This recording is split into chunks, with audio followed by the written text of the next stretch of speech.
فراخ. طبعا غسلتهم كذا مره وشطفتهم كويس جدا، برضو لسه هصفيهم مره يعني كمان. جميل جدا يا حبايبي، وان شاء الله تجربوها هيعجبكم. تعالوا بقى نشوف التوابل بتاعتنا عباره عن ايه. عباره عن هنجيب كده التوابل بتاعتنا دي كلها، معلقه كده من الفلفل، تمام، ومعلقه من الملح الابيض. طبعا انا بعاير بمعلقه المعلقه الصغيره بتاعه الشاي، معلقه فلفل ومعلقه ملح ابيض ومعلقه بابريكا ومعلقه كاري، وحوالي نص معلقه من الروزماري، وحوالي معلقه صغيره برضو كده من الثوم. طبعا نص ليمونه، احب احط الليمون طبعا عشان خاطر الزفاره بتاعه الفراخ يعني. ومعايا كده بصله، انا قطعت لها بصله متوسطه.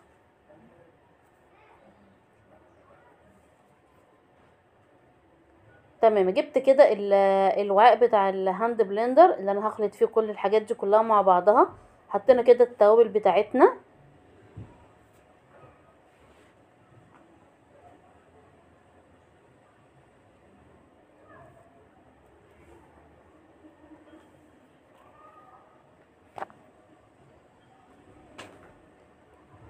طبعا هنعصر كده نص ليمونه، عصرها كويس. انا عايزه منها يعني كام نقطه ميه كده، مش كتير، لان لسه هحط خل كمان.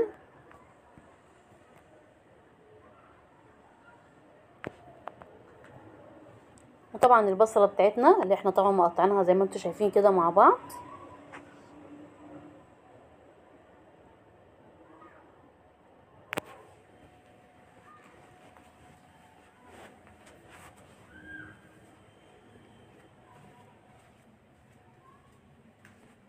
واحط حوالي كده تقريبا كده نص كوبايه خل.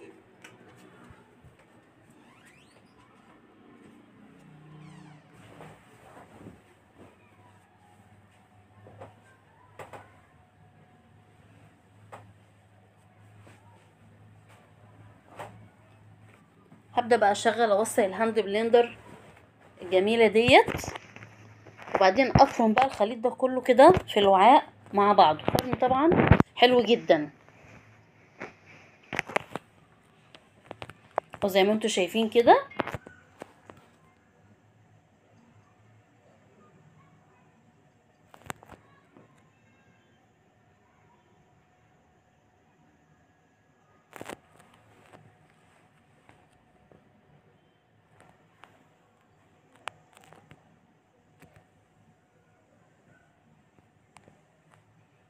تمام، اتفرم حلو جدا اهو، شايفين طبعا ناعم جدا، شايفين جميل ازاي. هعمل ايه بقى في الخليط دوت؟ هجيب بقى البانيه بتاعي كده بعد ما صفيته طبعا من الميه خالص زي ما انتم شايفين كده، اتصفى وبقى جميل. وابدا كده احط الخليط زي ما انتم شايفين.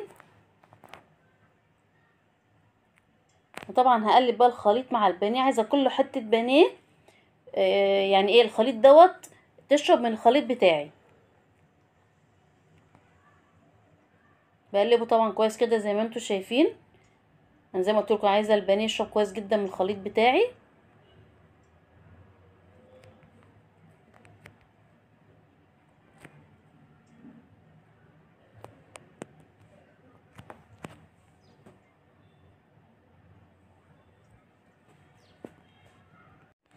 تمام، حلو جدا.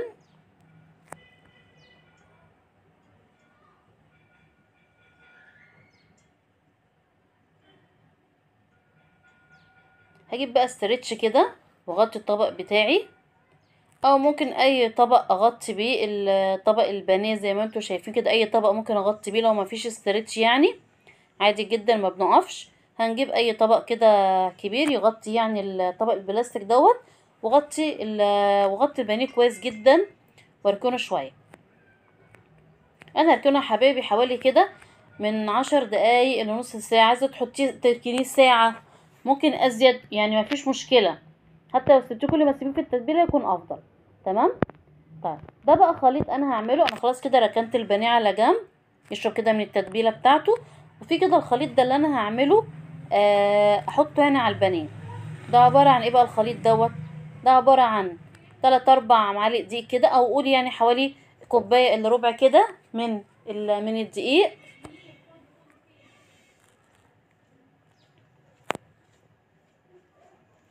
انا بحط كده الدقيق قدامكم في الوعاء طبعا بتاع الهاند بلندر برضو، او مفيش هاند بلندر مفيش مشكله، بمضرب يدوي عادي. وهكسر بقى بيضتين زي ما انتوا شايفين كده، يعني ما تقفيش، يعني ما عندكيش هاند بلندر تمام، مضرب يدوي عادي بالمعلقه تمام يعني. خلاص حطينا بقى كده الدقيق وحطينا كده البيضتين،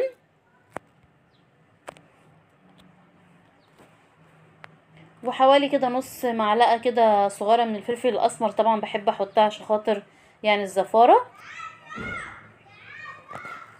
هنزود بقى ميه، مش هزود طبعا كتير عشان هو لو لقيته تقيل يعني هزود حبه ميه كمان، بحيث يبقى السمك يعني بتاع الخليط بتاعي ما يبقاش لا تقيل قوي ولا يعني خفيف قوي.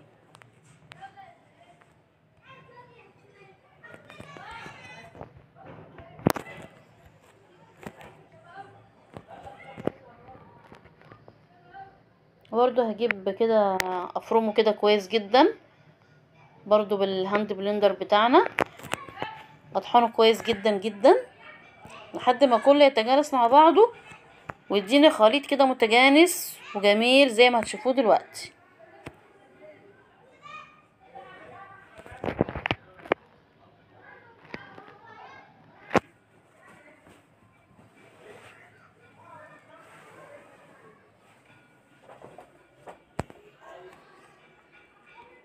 تمام كده حبايبي، انا اهوت عماله يعني افرمه كويس جدا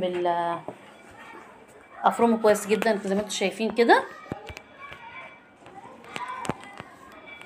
عايزه اقول لكم ان الهاند بلندر ده جميل جدا جدا صراحه، وعاملي جدا في المطبخ يعني، ساعدني صراحه في حاجات كتير. طيب كده خلاص انا خلصت، هختبر بقى اشوف كده اختلط كويس ولا لسه فيه يعني تكتلات. في تكتلات زي ما انتم شايفين كده في المعلقه. فانا هعمل ايه، انا هرجع ان انا اديله يعني ايه ضربه كمان سريعه كده، بحيث ما يبقاش فيه ادوب اي تكتلات في الخليط بتاعنا.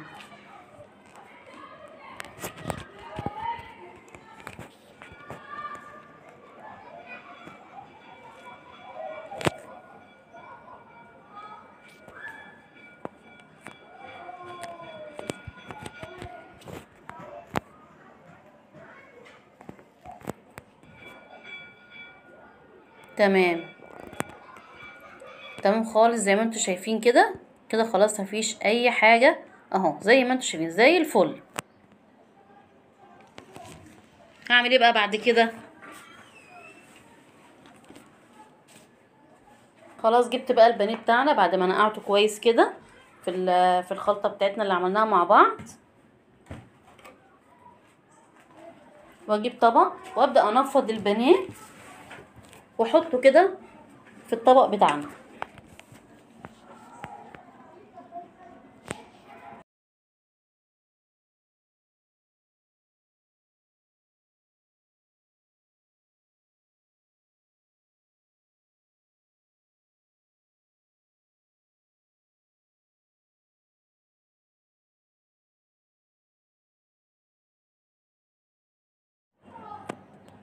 تمام حبايبي، جبت بقى الخلطه اللي انا عملتها انا وانتوا كده مع بعض، اللي عباره عن دقيق وبيضتين ونص معلقه فلفل، وطبعا زودت حبه ميه، وابدا بقى هنا اسقي بيها البانيه كله. انا عايزه البانيه كله بتاعي يتبل او يتنقع يعني او يشرب يعني من الخلطه دي.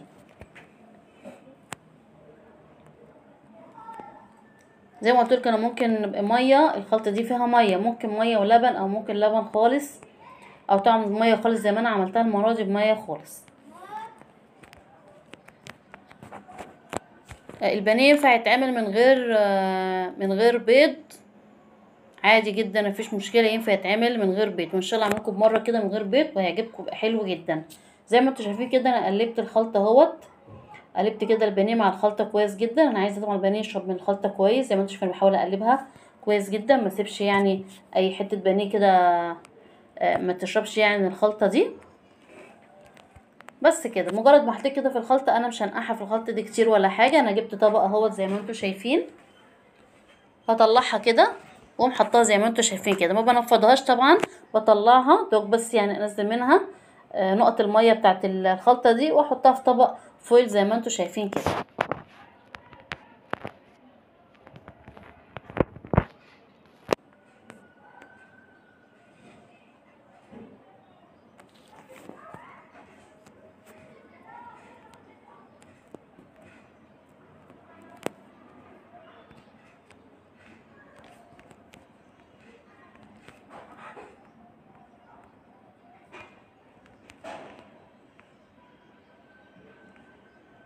جبت بقى كده الدقيق، حوالي كده حبيبي كوبايتين او مجين كده زي مج الشاي كده، مجين كده من الدقيق، تمام.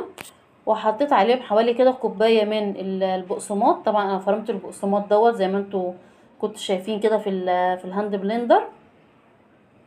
وحطيت كده كمان كيس من الفيجيتار. ولو ما عنديش كيس الفيجيتار خلاص ممكن اكتفي بالدقيق والبقسماط. بس طبعا احط لهم بقى يعني ملح وفلفل، ما اسيبهمش كده من غير ايه ما املحهم.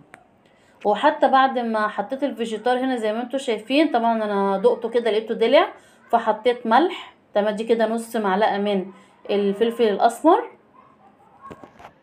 وبرده انا هدوق طبعا هلاقيه يعني مش هلاقيه دلع.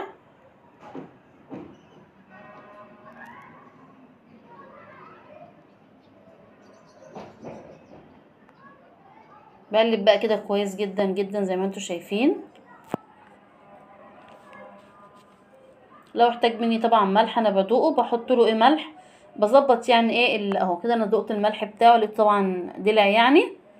فطبعا انا ما بسيبش الحاجه بعد ما اتكلفت كل ده على حبه ملح، لا لازم طبعا اظبط الدنيا. حطيت حوالي هي نص معلقه كده من الملح، واقلبها بقى كويس جدا كده كله مع بعضه.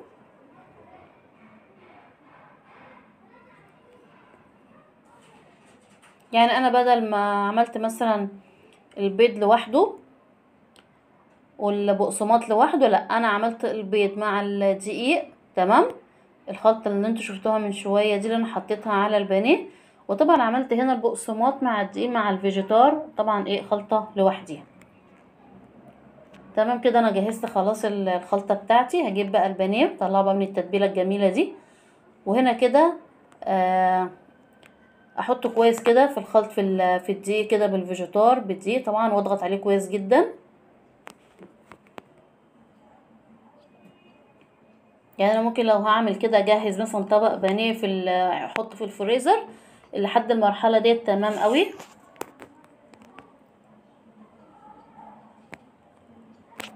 لو هعمل كده طبق بانيه واحطه في الفريزر، فانا هحطه كده في طبق فويل زي ما انتوا شايفين كده، او اي طبق عندي انا ممكن احط فيه يعني البانيه. بعد طبعا ما بعفره كويس جدا بالبقسماط وبالدقيق، بحط بقى في البانيه. طبعا انا هوريهولكوا دلوقتي. واغطيه كويس جدا بسلوفان. ممكن احط كذا طبق كمان يعني فوق بعض، واحطهم في الفريزر واجهزهم لاي وقت حابه ان انا اعمل يعني اكله واطلع حاجه سريعه، يبقى خلاص كده جاهز معايا. تبقى اطلعه بس احمره في الزيت وخلاص على كده. او زي ما انتوا شايفين كده بعفره كده، بضغط عليه كويس جدا وبجهزه واحطه في طبق الفويل بتاعي.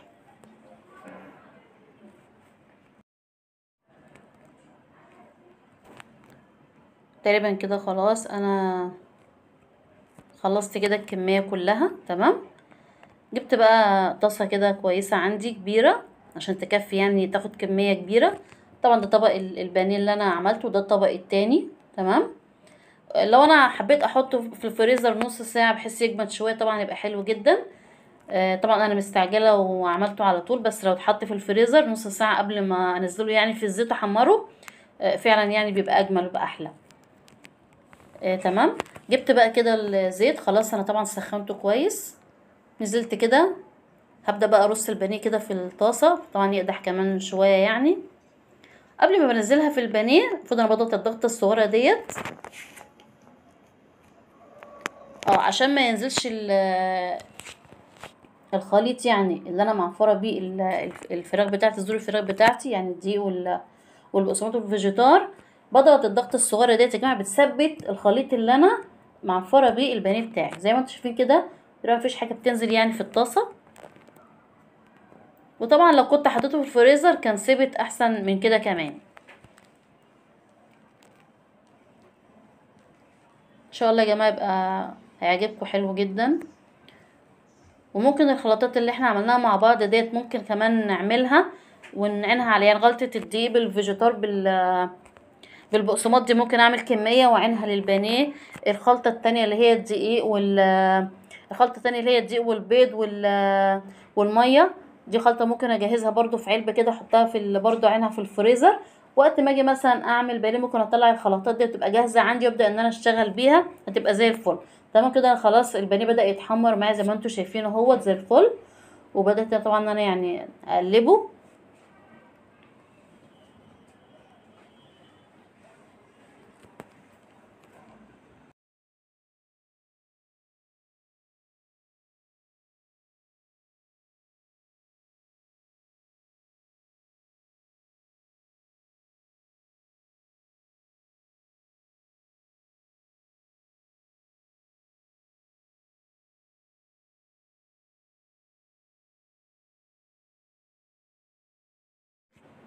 شايفين يا حبيبي كده بعد ما خلصنا، شايفين شكله جميل ازاي ومقرمش. طبعا عايزه افكركم بالاشتراك في القناه، الزر الاحمر اسفل الفيديو، ما تنسوش بالاشتراك وما تنسوش بالدعم لينا وتفعيل زر الجرس. عايزه اقول لكم بالنسبه للتوابل، طبعا انا الاساسي عندي ملح وفلفل والبصل والثوم، دول صراحه الاساسيات عندي. بعد كده انا ممكن لو يعني في حاجه مثلا مش حباها ممكن ان انا ما احطهاش عادي جدا. السلام عليكم ورحمه